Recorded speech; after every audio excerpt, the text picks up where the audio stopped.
வணக்கம். நீங்கள் இணைந்திருப்பது உதயன் டிஜிட்டல் வலையொலியின் பிரதான செய்திகளுடன். செய்தி தொகுப்பு உதயன் டிஜிட்டல் செய்தி பிரிவு. செய்திகளுடன் இணைந்திருக்கும் நான் லிஷா தரணீஸ்வரன். இந்திய மீனவர்களுடன் இனி பேச்சுவார்த்தை கிடையாது என்று கடற்றொழில் அமைச்சர் சந்திரசேகர் தெரிவித்துள்ளார். ஜாழ்ப்பாணத்தில் நேரு செய்தியாளர்கள் எழுப்பிய கேள்விக்கு பதிலளிக்கும் போதே அவர் மேற்கண்டவாறு தெரிவித்துள்ளார். இதன்போது கடற்றொழில் அமைச்சர் மேலும் தெரிவிக்கையில், இலங்கை இந்திய மீனவர்களின் பிரச்சினை தொடர்பில் இந்திய மீனவர்களுடன் இனி பேச்சுவார்த்தை கிடையாது. பேச்சுவார்த்தை எல்லாம் முடிந்துவிட்டன. இனி பேச்சுவார்த்தை இல்லை. யாரோடும் இனி பேச்சுவார்த்தை இல்லை. மீன்பிடி அமைச்சில் உள்ள அதிகாரிகளுக்கும் இந்தியாவில் உள்ள அதிகாரிகளுக்கும் இடையிலான பேச்சுவார்த்தைகள் இடம்பெறும். அந்த பேச்சுவார்த்தைகள் தொடரும். அது தொழில்நுட்ப ரீதியிலான பிரச்சனைகள் தொடர்பானவை. இதே நேரம் வேறு விதமான மனிதாபிமான உதவிகளை நாடுவதோ கொடுப்பதோ தொடர்பில் அப்படியான ஒரு பேச்சுவார்த்தைகளுக்கு நாங்கள் செல்ல போவதில்லை. இதுதான் எமது மனிதாபிமான நடவடிக்கை என்று நாங்கள் கூறுகின்றோம் என்றார்.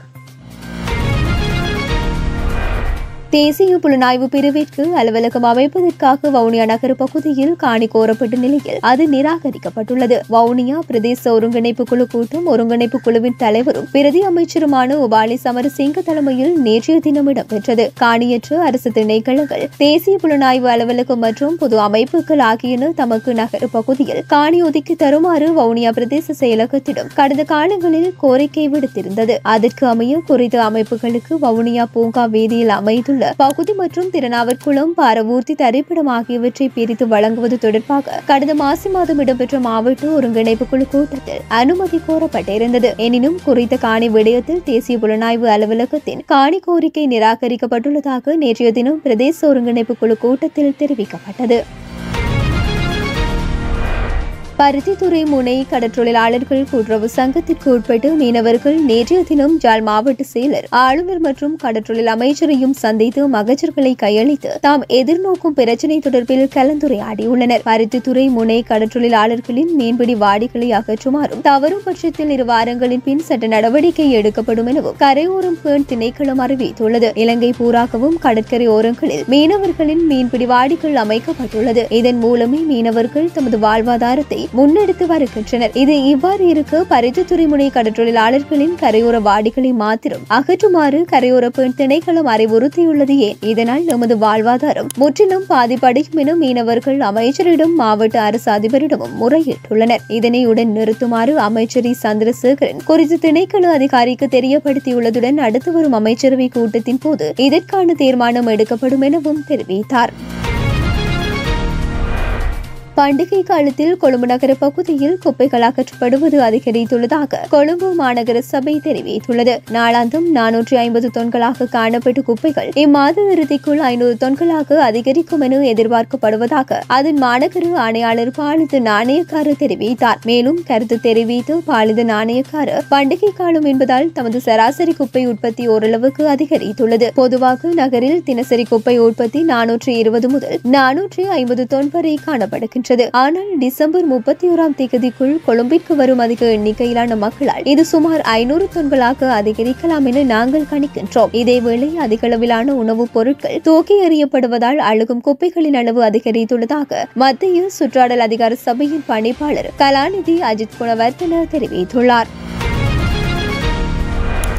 இறக்குமதி அனுமதி பத்திரமின்றி அரிசி இறக்குமதி செய்வதற்கு அனுமதி வழங்கப்பட்டதை அடுத்து நேற்றைய தினம் வரையில் இறக்குமதி செய்யப்பட்டு 72,000 மெட்ரிக் டன் அரிசி துறைமுகத்தில் இருந்து அனுப்பி வைக்கப்பட்டுள்ளதாக மேலதிக சுங்க பணிப்பாளர் நாயகம் சீவலி அருகோட தெரிவித்தார். இறக்குமதி செய்யப்பட்டு 72,000 மெட்ரிக் டன் அரிசியில் 32,000 மெட்ரிக் டன் பச்சை அரிசியும் 40,000 மெட்ரிக் டன் நாட்டு அரிசியும் உள்ளடங்குவதாகவும், மேலும் சுங்கத்திற்கு அனுப்பப்படும் இறக்குமதி செய்யப்பட்ட அரிசி விரைவில் விடுவிக்கப்படும் என்றும் அருகோட தெரிவித்துள்ளார். நாடு எதிர்நோக்கும் அரிசி நெருக்கடிக்கு தீர்வாக இறக்குமதி அனுமதி பத்திரமின்றி அரிசியை இறக்குமதி செய்வதற்கான சந்தர்ப்பத்தை தனியார் துறையினருக்கு தற்போதைய அரசாங்கம் கடந்த 4ஆம் தேதி வழங்கியுள்ளது.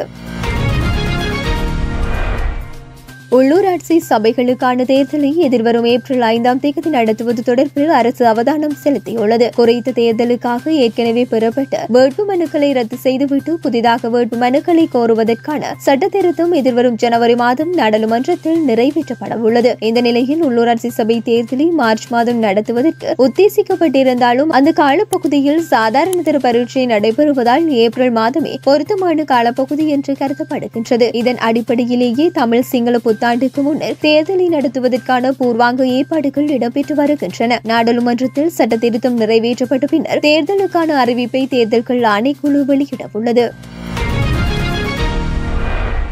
இந்தியாவில் மறைந்த முன்னாள் பிரதமர் மன்மோகன் சிங் உடலுக்கு இன்று அரசு மரியாதையுடன் இறுதிச் சடங்கு நடைபெற்றது. இதன்படி இன்றைய தினம் காலை 8 மணிக்கு மன்மோகன் சிங்கின் உடல் அவரது வீட்டிலிருந்து காங்கிரஸ் கட்சியின் தலைமை அலுவலகத்துக்கு கொண்டு செல்லப்பட்டு முற்பகல் 9:30 மணி வரை கட்சி தொண்டர்கள் மற்றும் பொதுமக்கள் அஞ்சலிக்காக வைக்கப்பட்டிருந்தது. இதனைத் தொடர்ந்து 9:30 மணிக்கு காங்கிரஸ் கட்சியின் தலைமை அலுவலகத்தில் இருந்து மன்மோகன் சிங் உடல் இறுதி ஊர்வலமாக கொண்டு செல்லப்பட்டது. அத்துடன் முழு ராணுவ மரியாதையுடன் முற்பகல் 11:45 அவரது உடல் அக்கினியுடன் சங்கமிக்கும் இறுதிச் சடங்குகள் இடம்பெற்றன. இதேவேளை மன்மோகன் சிங்கின் மறைவுக்காக எதிர்வரும் 1ஆம் தேதி வரை 7 நாட்களுக்கு நாடு முழுவதும் துக்கம் அனுஷ்டிக்கப்படும் என்றும் இந்த 7 நாட்களில் அரசு நிகழ்ச்சிகள் எதுவும் நடைபெறாது என்றும் இந்தியா முழுவதிலும் வெளிநாட்டில் உள்ள அனைத்து இந்திய தூதரகங்களிலும் தேசிய கொடி அரைக்கம்பத்தில் பறக்க விடப்படும் என்றும் மத்திய அரசு அறிவித்துள்ளது. இந்த நிலையில் சுமார் 10 மணி அளவில் மன்மோகன் சிங் உடல் காங்கிரஸ் அலுவலகத்தில் இருந்து இறுதி ஊர்வலம் ஆரம்பமாகி மலர்களால் அலங்கரிக்கப்பட்ட ராணுவ வாகனத்தில் முழு அரசு மரியாதையுடன் மன்மோகன் சிங் உடல் ஊர்வலமாக ஜமுனை நதிக்கரைக்கு கொண்டு செல்லப்பட்டு உடல் தகனம் முழு அரசு மரியாதையுடன் ஜமுனை ஆற்றின் கரையில் அமைந்துள்ள நிகம்பூர் காட் பகுதியில் நடாத்தப்பட்டது. இதில் காங்கிரஸ் மூத்த தலைவர்கள் அனைவரும் பங்கேற்றதுடன் காங்கிரஸ் கடும் எதிர்ப்பு தெரிவித்து மன்மோகன் சிங் உடல் தகனம் செய்யும் இடத்தில் அவருக்கு நினைவிடம் கட்ட வேண்டும் என்றும் கோரிக்கை விடுத்ததுடன் நிர்வாக ரீதியாக அதில் தாமதம் ஏற்படும் என்பதால் காங்கிரஸ் கோரிக்கை ஏற்கப்படவில்லை என்பதும் குறிப்பிடத்தக்கது.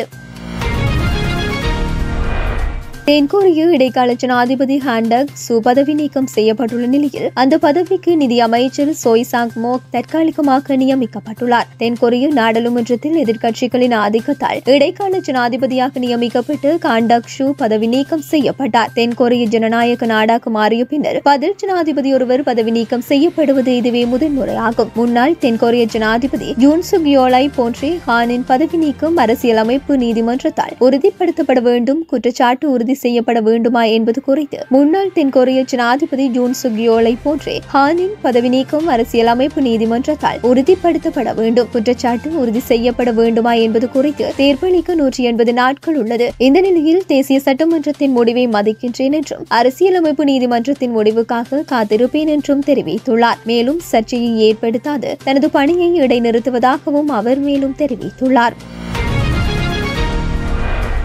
நோர்வே நாட்டு செஸ் கிராண்ட் மாஸ்டர் மற்றும் 5 முறை உலக செஸ் சாம்பியனான மேக்னஸ் கார்ல்சன் ஜீன்ஸ் அணிந்து போட்டியில் பங்கேற்று வந்ததற்காக உலக ரேபிட் மற்றும் பிளிட்ஸ் சாம்பியன்ஸ் 2024 இருந்து தகுதி நீக்கம் செய்யப்பட்டுள்ளார். மேக்னஸ் கார்ல்சன் 2ஆம் நாள் போட்டிக்கு ஜீன்ஸ் அணிந்து வந்த நிலையில் போட்டியின் ஆடை கட்டுப்பாடு விதிமுறைகளை மீறியதற்காக கார்ல்சனுக்கு $200 அபராதம் விதிக்கப்பட்டது. ஜீன்ஸ் உடையை மாற்றிக்கொண்டு போட்டியில் பங்கேற்குமாறு அவருக்கு அறிவுறுத்தப்பட்டது. ஆனால் அதற்கு கார்ல்சன் மறுப்பு தெரிவித்த நிலையில் போட்டியின் 9வது சுற்றிலிருந்து அவர் தகுதி நீக்கம் செய்யப்பட்டதாக FIDE தரப்பில் தெரிவிக்கப்பட்டுள்ளது. இதனால் ஆத்திரமடைந்த கார்ல்சன் பிளிட்ஸ் சாம்பியன்ஷிப் 2024 பங்கேற்கப் போவதில்லை என்று அறிவித்து வெளியேறியுள்ளமை குறிப்பிடத்தக்கது. இத்துடன் உதயன் டிஜிட்டல் வலையொலியின் பிரதான செய்திகள் நிறைவடைகின்றன. தொடர்ந்தும் செய்திகளை உடனுக்குடன் அறிந்து கொள்ள எமது உதயன் டிஜிட்டல் வலையொலி பக்கத்துடன் இணைந்திருங்கள். வணக்கம்.